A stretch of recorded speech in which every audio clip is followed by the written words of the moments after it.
తెలంగాణ రాష్ట్రంలో ఇప్పుడు జరుగుతున్న సర్పంచ్ ఎలక్షన్స్ లో ఏ పార్టీ గెలవబోతుంది? Option A Congress, option B BRS, option C independent. ఎవరు గెలుస్తారు అని అనుకుంటున్నారో కామెంట్ రూపంలో తెలియజేయండి. అయితే మనం ఒక్కసారి అయితే విశ్లేషణ చేసుకుందాం. ఏ పార్టీ వాళ్ళకు ఎంత ఆశలు ఉన్నాయో వాటి గురించి విశ్లేషణ చేసుకుందాం. మొదటగా కాంగ్రెస్ ఏం భావిస్తుందంటే, మేము రూలింగ్లో ఉన్నాం, రూలింగ్లో ఉన్న వాళ్ళకే ఈ పంచాయతీ ఎలక్షన్స్లో ప్రజలు పట్టం కడతారు కాబట్టి మాకే ఎక్కువ సీట్లు వస్తాయి సర్పంచ్ ఎలక్షన్స్లో అని వారు భావిస్తున్నారు. అదేవిధంగా వాళ్ళు మేము చాలా పనులు చేశాం, ఇచ్చిన 6 హామీల్లో చాలా వరకు కూడా నెరవేర్చాం కాబట్టి ప్రజలు మా పక్షానే ఉన్నారు.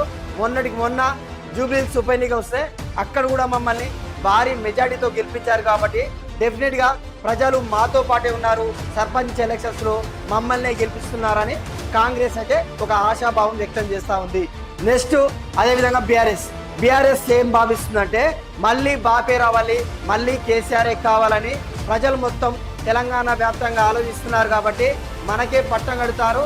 అదేవిధంగా కాంగ్రెస్ వచ్చి 2 సంవత్సరాలైనా కూడా పెద్ద ఎత్తున వాళ్ళు ఇచ్చిన హామీలు ఏవైతే ఉన్నాయో అవి నెరవేర్చలే కాబట్టి ప్రజల లోపల కాంగ్రెస్కు చాలా వ్యతిరేకత ఉంది కాబట్టి డెఫినెట్గా బీఆర్ఎస్నే గెలిపిస్తారు, కేసీఆర్ మీద అభిమానం కురిపిస్తారు.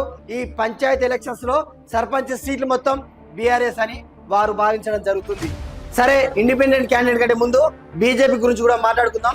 అయితే బీజేపీ విషయానికి వస్తే బీజేపీ క్షేత్రస్థాయిలో అదేవిధంగా రాష్ట్ర స్థాయిలో కూడా వాళ్ళది పెద్దగా పర్ఫార్మెన్స్ లేదు కాబట్టి వాళ్ళు వస్తారని భావించట్లేదు.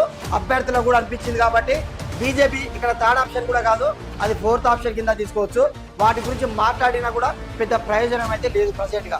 అదేవిధంగా నెక్స్ట్ ఇండిపెండెంట్ అభ్యర్థులు, అదే స్వతంత్రులు, వీళ్ళ ఉద్దేశం ఏంటంటే కాంగ్రెస్ పట్ల వ్యతిరేకతతో ఉన్నారు, అదేవిధంగా బీఆర్ఎస్ పట్ల వ్యతిరేకతతో ఉన్నారు. అండ్ ఇక్కడ ఉండేవి కూడా నోటా సింబల్సే, అంటే పార్టీ సింబల్స్ ఉండవు. ఈ గ్రామీణ ప్రాంతాలలో ఎట్లా ఉంటుంది అంటే అందరూ వరుసలు కలుపుకుంటుంటారు, మనవాడు మీవాడు అని ఉంటాడు.